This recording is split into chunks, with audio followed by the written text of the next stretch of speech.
لا إله إلا الله محمد رسول الله عليه صلاة الله وآله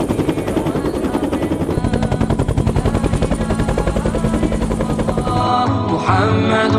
رسول الله عليه صلاة الله وآله والأحبة.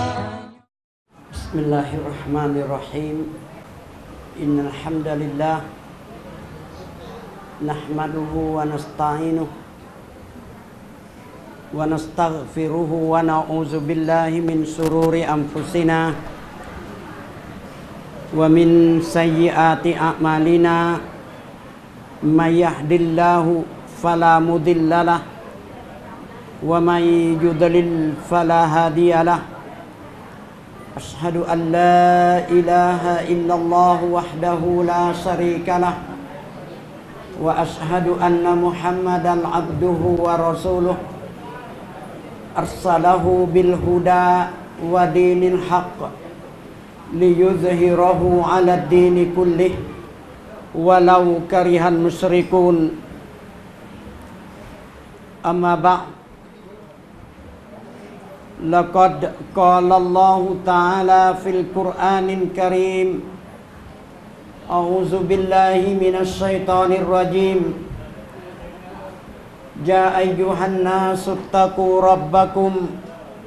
واخشوا يوما لا يجزي والد عن ولده ولا مولود هو جاز عن والده شيئا إن وعد الله حق فلا تغرنكم الحياة الدنيا ولا يغرنكم بالله الغرور. وقال تعالى أيضا كل نفس ذائقة الموت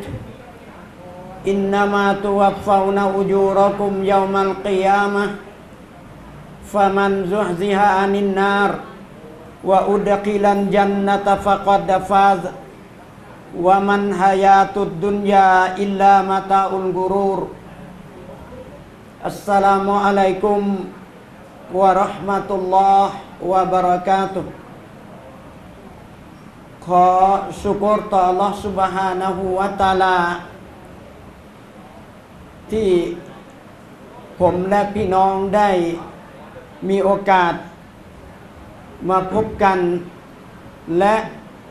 มีโอกาสได้มาพบกับเดือนรอมฎอนซึ่ง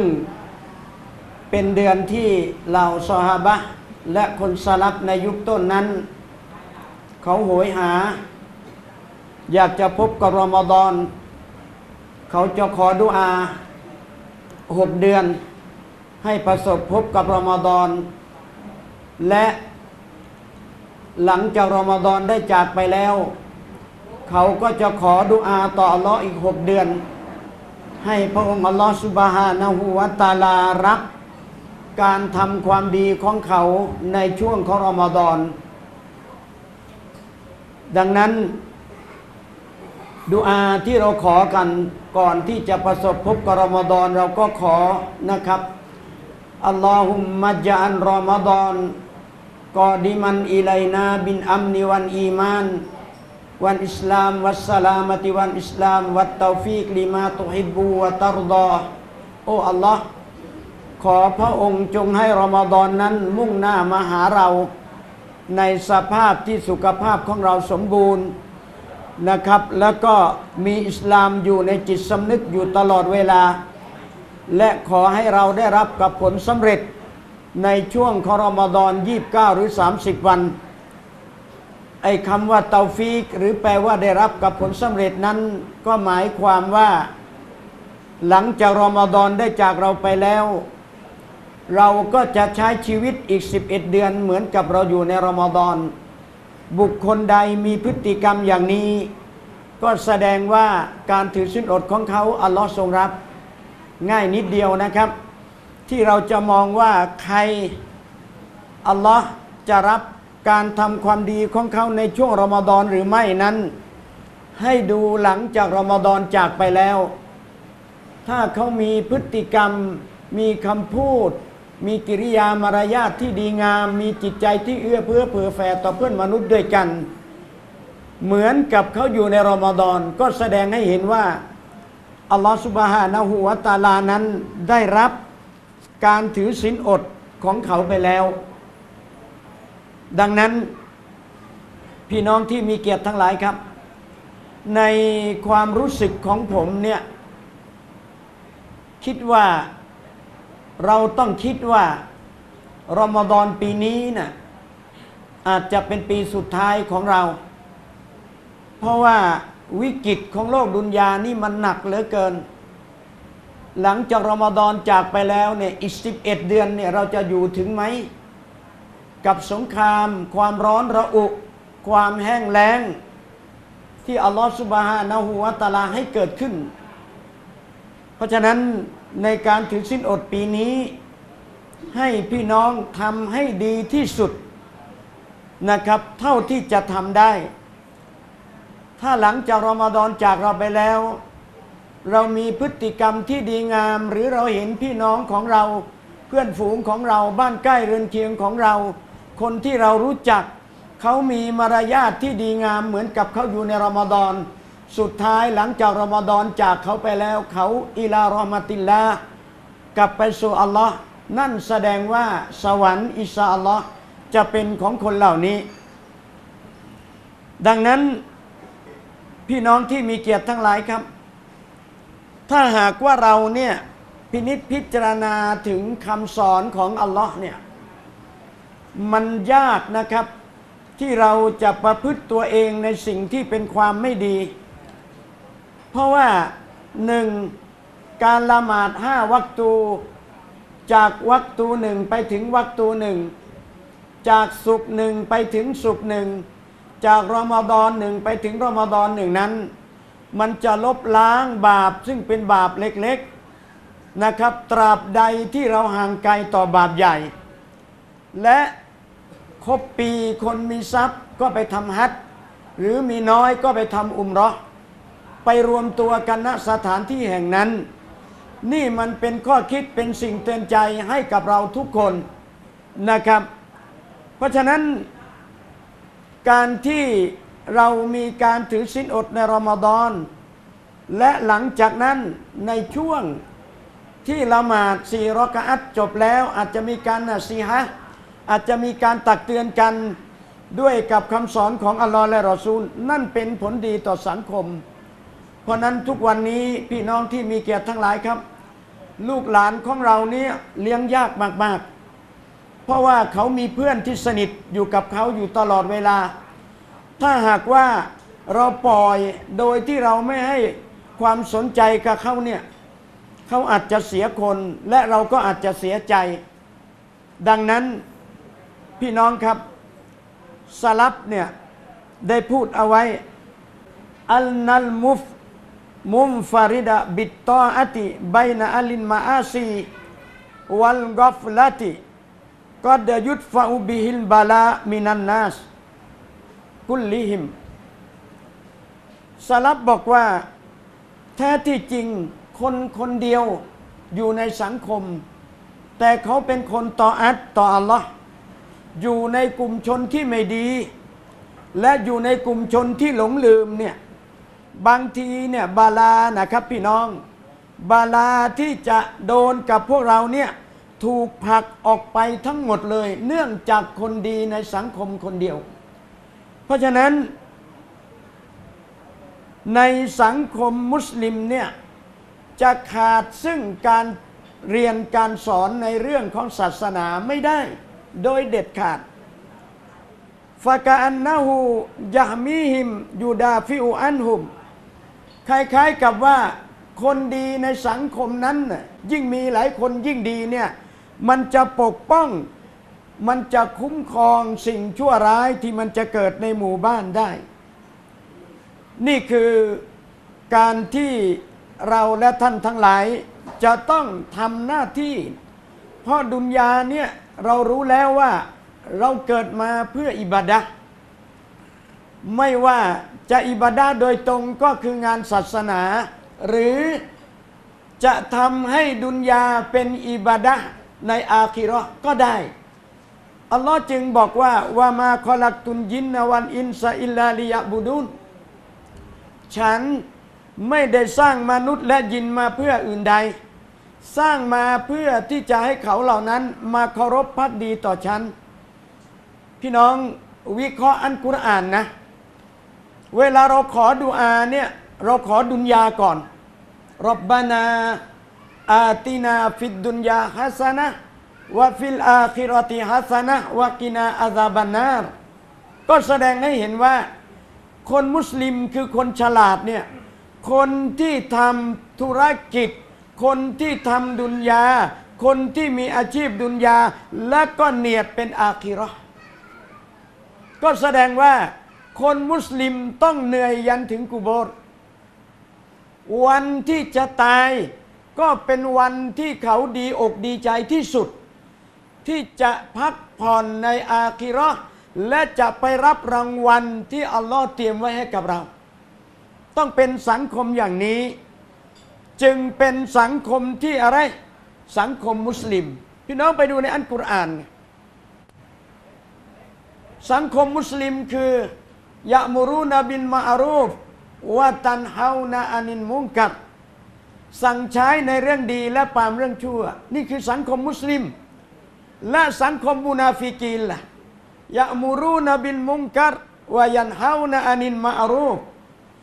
สั่งใช้เรื่องเลวแล้วก็ปรามเรื่องดีนั่นคือสังคมมุนาฟิกีนถ้าเรามีกันอย่างนี้พี่น้องครับ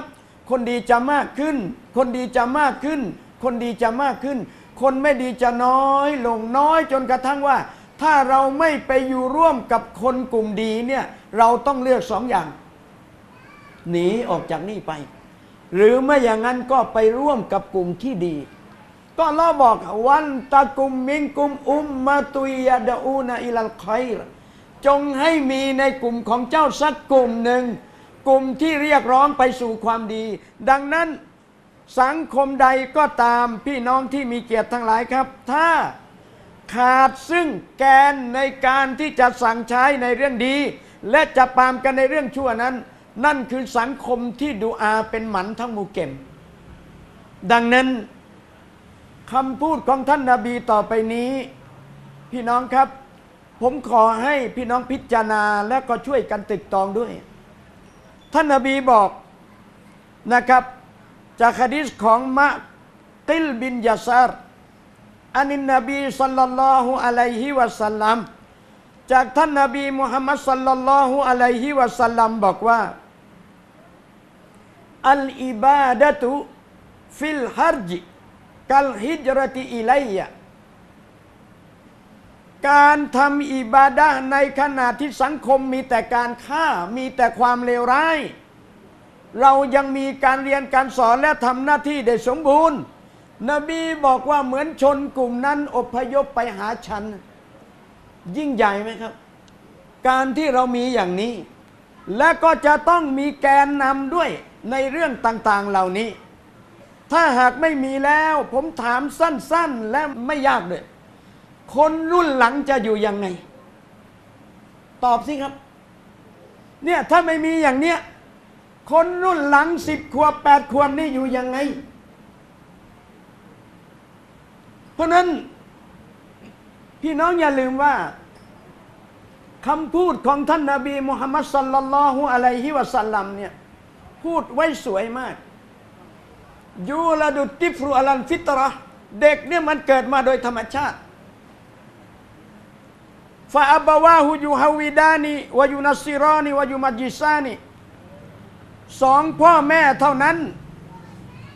ที่จะให้ลูกเป็นคริสต์เป็นยิวเป็นมายูซีพี่น้องครับถ้าเราฟังแล้วไม่คิดเนี่ยมันก็จะไม่เกิดอะไรเลยมันก็จะไม่เกิดอะไรเลยอัลกุรอานในสุเราะห์อัลมุลที่คนกาเฟรมันถูกโยนลงในเหวนรกมันก็คุยกับเพื่อนมันว่าเรากุนนานัสมาอูเอานากิลุมากุนนาฟีอัศฮาบิซัยรถ้าเราฟังเขาสักนิดหนึ่งนะครับและเราคิดสักหน่อยหนึ่งเนี่ยเราไม่เป็นชาวนรกแน่ ก็สรุปว่าทุกวันนี้ที่คนยังดื้ออยู่เพราะไม่ฟังไม่รับรู้ไม่สนใจ ก็เป็นชาวนรกไปสิก็อัลลอฮ์บอกไปพูดอีตอนจะถูกโยนลงนรกแล้ว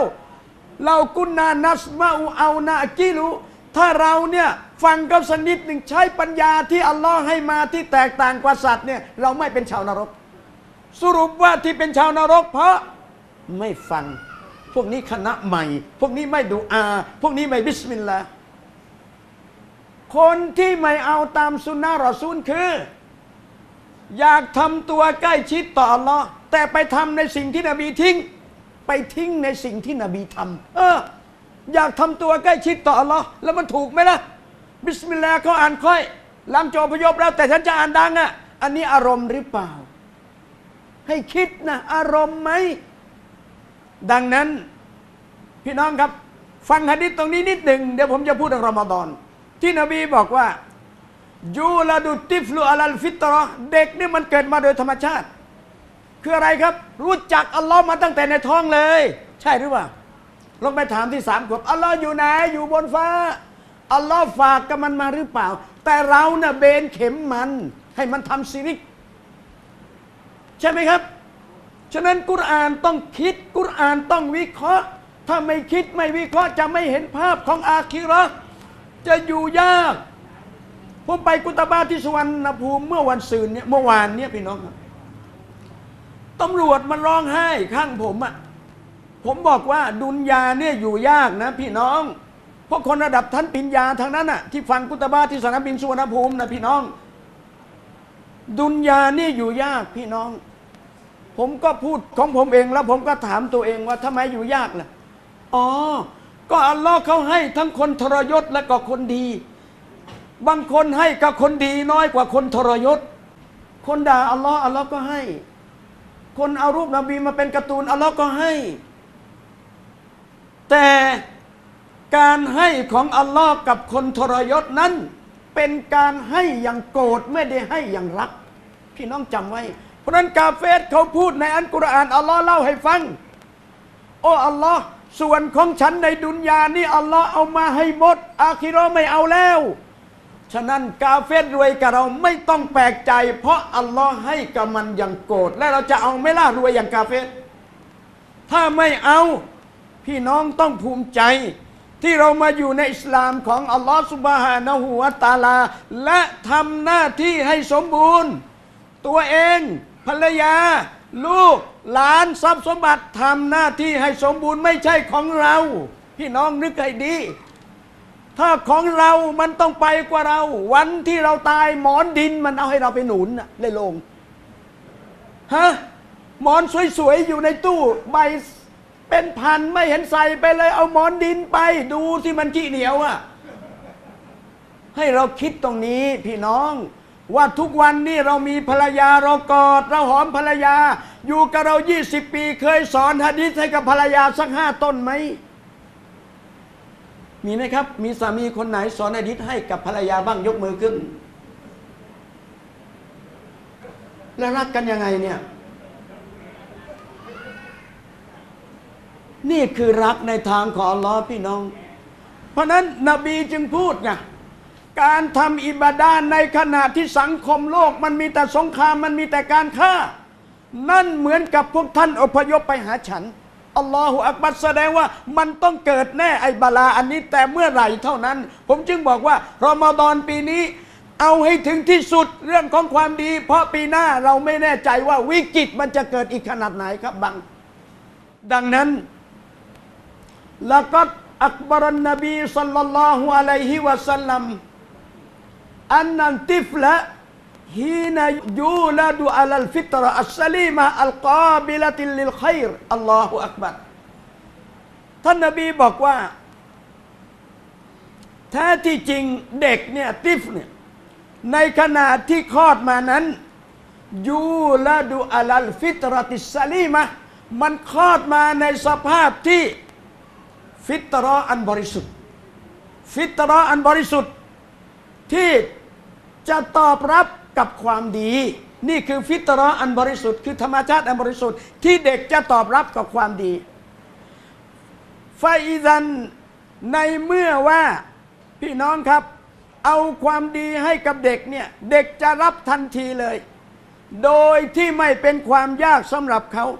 และมันไม่หนักสำหรับเขาเพราะเขาเกิดมาในสภาพที่เป็นธรรมชาติที่อัลลอฮ์สร้างรู้จักอัลลอฮ์มาตั้งแต่เล็กแต่อ่อนเลยแต่เราสอนลูกอย่างไรทุกวันนี้ดังนั้นพี่น้องที่มีเกียรติทั้งหลายครับเมื่อเป็นเช่นนี้แล้วเนี่ยแสดงว่าคนมุสลิมและคนมุมินเนี่ยคือคนที่จะต้องเหนื่อยบนโลกดุนยาแล้วก็ไปพักในวันอาคิเราะห์ใช่ไหมครับเพราะนั้นเมื่อรู้อย่างนี้แล้วเนี่ยเดือนนี้แบ่งเวลานอนน้อยๆอ่านกุรอานเยอะๆท่องหะดีษเยอะๆเพื่อที่ว่าวันที่เราตายที่เราจะตายนั้นเป็นวันที่เรายิ้มรับกับความตายที่จะมาถึงเหมือนกับวันที่เราเกิดคนรอบข้างดีอกดีใจแต่เราร้องไห้จนสุดเสียงวันที่เราเกิดมาจากครรภ์ของมารดาใช่ไหมเราร้องไห้จนสุดเสียงแต่คนรอบข้างดีใจแต่ทำอย่างไรในวันที่เราจบชีวิตนั้นเป็นวันที่เราดีใจและคนรอบข้างร้องไห้เอ้าถามง่ายๆพี่น้องเราเป็นคนดีให้กับสังคมในสวนภูแล้วหรือยังที่เราจบชีวิตแล้วมูเกมนี้มีแต่คนเศร้าเราทำแล้วหรือยังนี่เป็นหน้าที่นะพี่น้องเป็นหน้าที่เพราะว่าที่ผมกล้าพูดอย่างนี้เพราะอะไรตอบผมมาเลยครับว่าเรื่องของอิสลามมีตรงไหนยากบ้างตอบเลยครับแต่ถ้าเราอยู่อย่างไม่คิดถ้าเราอยู่อย่างไม่พิจารณายากทั้งหมดพี่น้องซุบีก็ขึ้นไม่ได้มัสยิดก็มาไม่ได้เจ้าบริจาคควักกันไปที่มันติดแบงค์ร้อยติดแบงค์พันเอาแบงค์20ต้องดูก่อนทำยังไงควักแล้วไม่ต้องดูไปเลยใช่ไหมครับเพราะนั้นตอบโจทย์ก่อนว่าเรื่องอิสลามมีตรงไหนยากบ้างเอาตอบผมมานึกออกไหมมีตรงไหนยากบ้างอัลลอฮฺอักบัรไม่มีตรงไหนยากเลยยากคืออารมณ์ของเรามันไม่จอยกับคำสอนของอัลลอฮฺพี่น้องอย่าลืมนะครับเรื่องของอิสลามนี่มันเรื่องสวนกระแสไม่ใช่เรื่องตามกระแสสวนกระแสยังไงในหลักเศรษฐศาสตร์เนี่ยผมก็ไม่ได้เรียนพูดกันบ้างเศรษฐศาสตร์คนบริจาคนี่มันต้องหมดใช่ไหมครับมีมา 5,000 บริจาคไป 2,000 อยู่ไป 3,000 ไหนแล้วว่าเพิ่มพี่น้องฟังให้ดีนะอินซะกัรตุมละอาซีดันนะกุมถ้าเจ้าขอบคุณเราเพิ่มอัลลอฮ์บอกแค่เนี้ยถ้าเจ้าขอบคุณเราเพิ่มอะไรวะเจ้าขอบคุณเราเพิ่มอีตอนที่ไม่เคยบริจาคอะนะโอ้โหมันไม่ใช่ตะหนีธรรมดามันโคตรตะหนีเลยเอาผมยกตัวอย่างของจริงเลยใครเคยไปตลาด16ยกมือขึ้นมีไหมตลาด16ของบ้านผมใครเคยไปยกมือขึ้นรู้จักร้านอาบิดีนเบเกอรี่ไหมไม่ใช่ผมหรอกครับแต่เพื่อนผมเขามาเล่าให้ฟังหลังจากที่เขาได้บริจาคและมาเข้าใจสุนนะฟังให้ดีนะครับกับภรรยานี่หน้าบึ้งหน้างอกันทั้งวันทั้งเดือนขายของอยู่ด้วยกันนั่นแหละลูกก็เป็นโรคภูมิแพ้เขาก็ฟังดูทีวีที่เปิดที่ร้านเขาก็ดูเรานี่มันอยู่นี่มันไม่ใช่เนี่ยนะเรื่องราวของศาสนาไม่รับรู้อะไรเลยไม่เคยพาลูกพาเต้าไปฟังพอเขาเข้าใจเขาก็เริ่มบริจาคจนกระทั่งที่โรงเรียนผมที่จัดบรรยายทุกครั้งอาจารย์ไม่ต้องยุ่งค่าวิทยากรผมเคลียร์เองอาจารย์ฟาริดแกบริจาคหมดแล้วไม่ใช่น้อยครับทีนึง3-4 พัน 5,000 บริจาคก็ดีเรื่อยมากับภรรยาเวลานี้พี่น้องครับไม่เคยมีการระหองระแหงกันแม้แต่เพียงนิดเดียวลูกที่เคยเข้าโรงพยาบาลเดือนละ 4-5 หมื่นหายจากโรคภูมิแพ้มาส่งเรียนที่โรงเรียนผม อินสการตุมลาอาซีดันนะกุมถ้าเจ้าขอบคุณเราเพิ่มเห็นหรือยังเห็นหรือยังพี่น้องว่ามันอารอดอันซิกรีฟาอินนะละหูมาอีสตันดองกาใครที่เมินออกจากการระลึกถึงฉันจะให้เขามีชีวิตอย่างคับแค้นไอ้คำว่าคับแค้นเนี่ยได้เท่าไหร่ก็ไม่พอจำเอาไว้คำว่าคับแค้นนี่คือมีเท่าไหร่ก็ไม่มีคำว่าพอนั่นคือคนที่เมินออกจากการระลึกถึงฉันพี่น้องครับฟังบทความต่อไปนี้เพื่อจะให้พี่น้องได้คิดอิฟอันฮาซาวะอัลมานุละกะฮายาตัลอัฟดอลท่านจงทำอย่างนี้นะฉันประกันเลยว่าชีวิตของท่านจะสุขสบายตั้งแต่ดุนยานี้เลยเป็นเรื่องจริงครับพี่น้องฮาซิฮีกิสซะตุลฮะกีกะห์นี่คือประวัติศาสตร์ที่แท้จริงฟะฮูนากะอามัลุนบาซีตุนอิซากุมตะบิฮิอัลมานุละกะฮายาตัลอัฟดอลณที่นี้มันเป็นอามันง่ายๆถ้าท่านยืนการทำหน้าที่ฉันจะประกันว่าชีวิตของท่านจะสุขตั้งแต่ดุนยานี้พี่น้องวะบะเราะกะตุนฟีดุนยากะจะมีบารอกะห์ในการดำเนินชีวิตในดุนยาวะฟาวซัลฟิลอาคิเราะติและในอาคิเราะห์ท่านจะได้รับชัยชนะวะอิลัยกุมฮาซิฮิลฮิกายะห์นี่คือเรื่องที่จะเล่าให้ฟังในวันนี้มัดมูนุนวะมุจัรรบุนรับประกันได้แน่นอนอับดุลลาห์มุวัซซะฟุนบิราติบินซะฮรีอัรบะอะลาฟริยัลคนนี้ชื่ออับดุลลาห์ทำหน้าที่ราชการได้รับเงินเดือนละ 4,000 ริยัลคือ 40,000 บาทยูอานีมินมาซากิลินมาลียะเตนวะดุยูเนนได้รับกับความลำบากเนื่องจากหนี้สินและปัญหามากมายก่ายกองยากูลเขากล่าวว่ากุนตุอาตะกิดุอันนีอาอีสุอะลาฮะซัลฮันอิลาอันอามูดคนนี้พูดเองที่ได้รับเงินเดือน 4,000 ริยัลเท่ากับเงินไทย 40,000 บาทเขาบอกไงเขาบอกว่าฉันคิดว่าฉันเนี่ยต่อไปจะมีชีวิตอยู่ในสภาพเช่นนี้จนตายนี่จะติดยันตายเขาพูดกับตัวเขาเองว่าอันนะฮาลีไลยะตะกอยัรสภาพของฉันไม่เปลี่ยนเลยในบ้านก็เกือบจะไม่พอกินแล้วก็หนี้สินเขาอีกว่าอักษรุมาอัคอฟูฮุอัลอามูตุอะลัยฮาซิดุยุนแต่ว่าที่มากไปกว่านั้นฉันกลัวเหลือเกินว่าฉันจบชีวิตหนี้ยังติดอยู่กับฉันเพราะคนมีหนี้นบีไม่ละหมาดให้พี่น้องครับอัลลาตีกุลลุกฟัตรเตนตะซีดูซึ่งยิ่งวันยิ่งเพิ่มยิ่งวันยิ่งเพิ่มวันมัฟรูดอันนะฮาตังกุสุฟะฮาซิฮินมุตะตอลิบัตฮายาติวัซซะวาตแต่ทั้งที่ถูกกำหนดไว้น่ะจริงๆแล้วเนี่ยมันต้องลดหนี้ที่มีอยู่เนี่ยนะอัลรักมีอันนีมิรตาฮุมาซาวยะตีแต่ทั้งที่ฉันมีหนี้เนี่ยแต่ใจเนี่ยมันก็ยังนั่นอยู่ยังไม่เกิดวิกฤตมากแต่ว่าข้างนอกเนี่ยหน้าตามันหมองคล้ำพี่น้องครับวะตะกัดดุรุซุรูฟีอิลลาอันนติลกันดุยุนตุนักยิสุอีซานาความจำเป็นสำหรับสภาพของฉันเนี่ยก็คือมันการดำเนินชีวิตมันคับแค้นเท่านั้นเองวะฟียาเมนมินัลอายามอยู่มาวันหนึ่งซะฮับตุกัลอาดาอิลาอิสติราฮะฉันก็ไปเป็นธรรมดาแต่ละวันเนี่ยไปพักผ่อนชายทะเลนะก็ซาบนมิสลูฮาลีก็มีเด็กหนุ่มคนหนึ่งสภาพเหมือนฉันนะครับอารอดะฟาอินดามาตัสมุซีบะตะกอยริกะตาฮูนุอะลัยกะมุซีบะเขาก็เล่าสภาพของชายหนุ่มคนนั้นนะให้กับคนที่เป็นนี่ฟังพอเขาได้ฟังเขาก็คนนู้นหนักกว่าเราก็ดีใจบ้าง และไปอีกวันหนึ่งเนี่ยผมจะแปลเลยนะครับ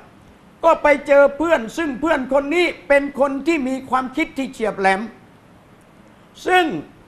ฉันเนี่ยให้เกียรติเขามากในเรื่องสติปัญญาของเขาคนที่เป็นหนี้มากเนี่ยฟาสเกาตุลาหูฉันก็ปรับทุกข์กับเขามาอานาฟีในสิ่งที่ประสบขึ้นกับฉัน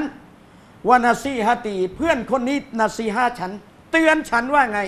บิตักซีสีมาบลักมินรอติบีลิสซาดะกะ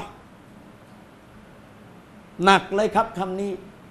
พอเพื่อนที่เป็นหนี้เยอะเนี่ยไปปรับทุกข์กับเพื่อนที่มีมันสมองดีเขาบอกว่าไงรู้ไหมเขาบอกว่าเองเก็บเงินไว้บ้างไหมในเงินเดือนน่ะเอาออกมาบ้างสักเดือนละ2-3 พันริยัลเพื่อจะมาบริจาคโอ้โหพี่น้องครับหนี้ท่วมตัวครอบครัวก็ยุ่งเหยิงพี่น้องครับกุนตุลาหูคนที่เป็นหนี้มากก็กล่าวกับเพื่อนว่าอนาลากีอักไลอาซานอัตซอดดะกุฉันก็พบว่ามันกินอยู่มันก็ลำบากอยู่แล้วแล้วจะให้ฉันตัดเงินเดือนมาสัก200-300 ริยัลแต่ละเดือนเอามาบริจาคกันนั้นหรือหยุดไปพักหนึ่งเอาละชายที่เป็นหนี้บอกว่าฉันจะเอาเรื่องที่ท่านเสนอเนี่ยไปเสนอกับภรรยาของฉันที่บ้านที่จะตัดเงินออกมาเดือนละ300-400 ริยัลพอไปปรึกษากับภรรยาที่บ้านก็รับนางบอกว่ายัรริบยุมกินุยัฟเตาฮัลลอฮุอะลัยนะก็ตอบสามีว่าเธอลองดูนะเผื่อเป็นไปได้ที่อัลลอฮ์จะเปิดทางให้กับเราทั้งที่หนี้ท่วมตัวพี่น้องครับกุนตุอิซันซาอุกัสซิสุสลาตามริยานมินรอวาติบลิซอดะกะพอได้รับคำตอบจากภรรยาให้ลองพี่น้องครับชายคนนี้ก็ดึงเงินออกมาเดือนแรก300 ริยัลไปบริจาคให้กับคนยากจนไปบริจาคให้กับหญิงไม้เด็กกำพร้าวัลลอฮิบาดะตักซิสเขาพูดนะครับขอสาบานต่ออัลลอฮ์หลังจากที่ฉันได้ทำอย่างนี้มาไม่กี่เดือนพี่น้องครับมันเป็นลางดีให้กับฉันเลยว่าคงจะไม่ถึงปีละฉันคงจะใช้หนี้อันนี้หมดแน่ๆดังนั้นพี่น้องที่มีเกียรติทั้งหลายครับไมยะซู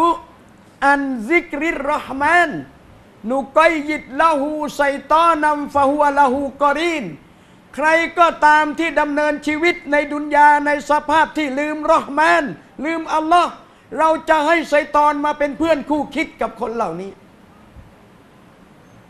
พี่น้องครับครอบครัวที่ตลาด16ที่ผมเล่าถ้าพี่น้องไปนะอาบิเดนเบเกอรี่และพี่น้องเข้าไปในร้านเวลานี้ลูกจ้าง2-3 คนขายไม่ทันครับพี่น้องลูกจ้าง2-3 คนขายไม่ทันให้บอกว่าวิทยากรมากี่คนวันที่บ้านบรรยายอาจารย์วิทยากรมากี่คน 3,000 เนี่ยเป็นที่ตั้งสำหรับเขาถ้ามา3 คนจะจ่าย 5,000 อาจารย์เอาไปขาดอะไรมาบอกผมบอกจนกระทั่งว่าโอ้โหอาจารย์อัลลอฮ์ให้ผมรับไม่ไหว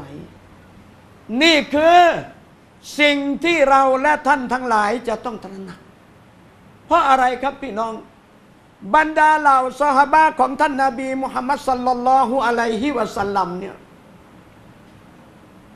ชื่ออับดุลรอห์มานบินออฟเศรษฐีใหญ่ครับพี่น้องเวลาละศีลอดกินคำเดียวร้องกินไม่ได้ดื่มไม่ได้ทำไมอ่ะก็คิดถึงเพื่อนที่ยากไร้เพื่อนที่ยากจนมิสอับจบชีวิตไม่มีผ้าห่อลากมาปิดศีรษะเท้าโผล่ลากมาปิดเท้าศีรษะโผล่ ทานอาหารละสินอดด้วยคำเดียวก็มีแต่น้ำตาพี่น้องอัลลอฮ์ต้องการคนจริงพี่น้องจำเอาไว้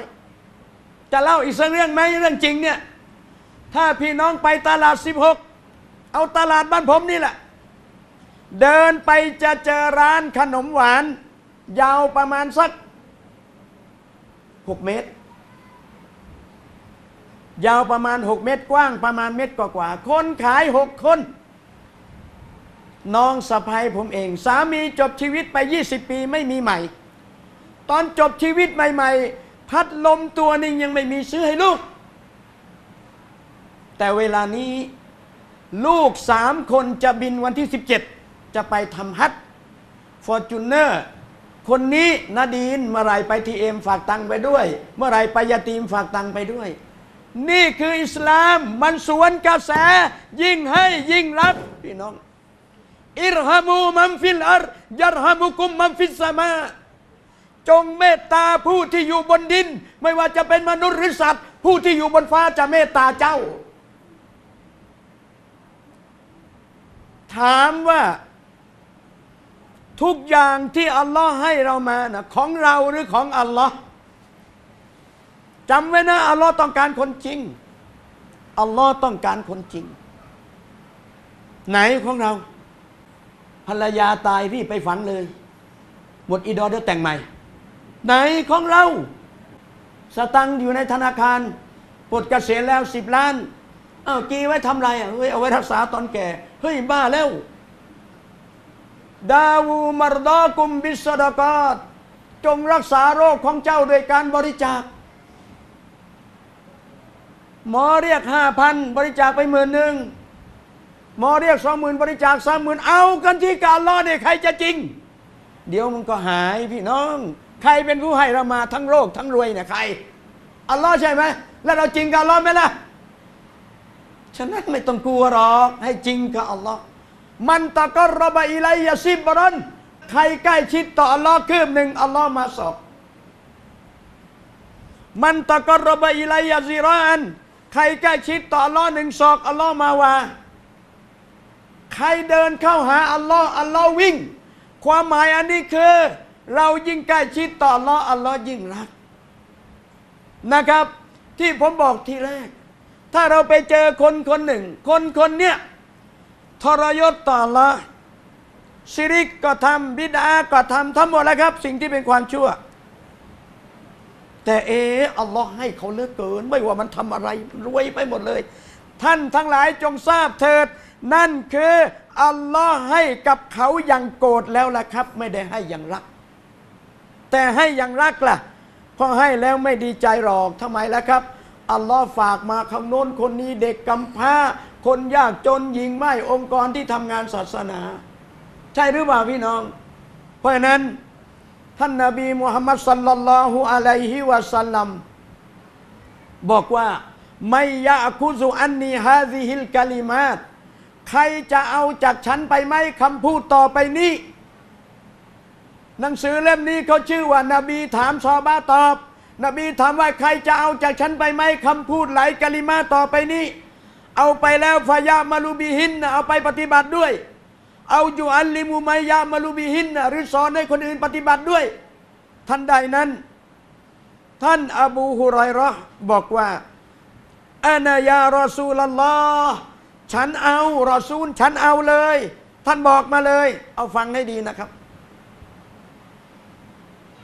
นบีก็นับ1 2 3 4 5อะไรบ้าง5 ประการพี่น้องจำไม่ได้หรอกไม่ได้เอาปากกาดินสอมาจดขาดทุน1อิตตะกิลมหาริมตะกุลอาบาดันนัสท่านจงเป็นคนที่ห่างไกลของฮารอมท่านจะเป็นมนุษย์ที่ประเสริฐที่สุดในดุนยาห่างไกลของฮารอมยิ่งในรอมฎอนใบให้เยอะพูดก็ให้เป็นเรื่องของอาคิเราะห์จำเอาไว้อย่าให้บวชได้แต่ความหิวและกระหายไอ้บวชอย่างนี้ง่ายคนกาเฟรก็บวชได้หญิง2 คนครับพี่น้องบวชแล้วจะตาย เขาก็ไปบอกนบีนบีเมินหน้าหนีอีกสักพักหนึ่งพอบอกนบีเรียกหญิง2 คนนี้มานบีบอกทั้งคู่เนี่ยเอามือล้วงคออาเจียนออกมาให้ได้หญิง2 คนก็เอามือล้วงคอแล้วก็อาเจียนออกมาทั้ง2 คนเลยครับอาเจียนเป็นเลือดน้ำหนองน้ำเหลืองนบีบอกว่าหญิง2 คนนี้กินข้าวโซโฮดด้วยของที่ฮาลาลแต่นางละศีลอดด้วยของที่ฮารอมคือนั่ง2 คนนินทาชาวบ้านทีวีอย่าดูนะดูข่าวมันเกิดวิกฤตตรงไหนอะไรกันตรงไหนถ้าละครเนี่ยบาป2 ดับเบิลโกหกตอแหลให้เราดูเรานั่งร้องไห้ผมนี่เกลียดสุดๆละครเพราะอะไรมันตอแหลมันโกหกให้เราดูบางคนอ่านกุรอานมาอายุจะ70ไม่เคยร้องดูละครเรื่องเดียวร้องอ่ะก็นบีบอกใครก็ตามหยดหนึ่งของน้ำตาไหลออกมาเนื่องจากความยำเกรงต่ออัลเลาะห์คนเหล่านี้หมดสิทธิ์ที่จะเข้านรกจนกว่าอูฐมันจะเข้ารูเข็มเมื่อไหร่และแกเข้านรกมีอูฐเข้ารูเข็มเข้าได้ไหมเคยร้องไหมอ่านกุรอาน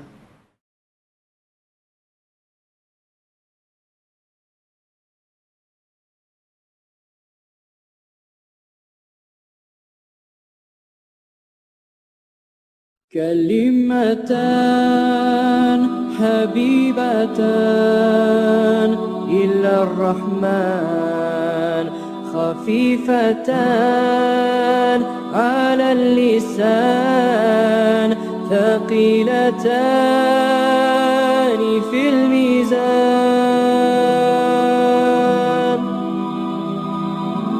سبحان الله وبحمده سبحان الله العظيم سبحان الله وبحمده سبحان الله العظيم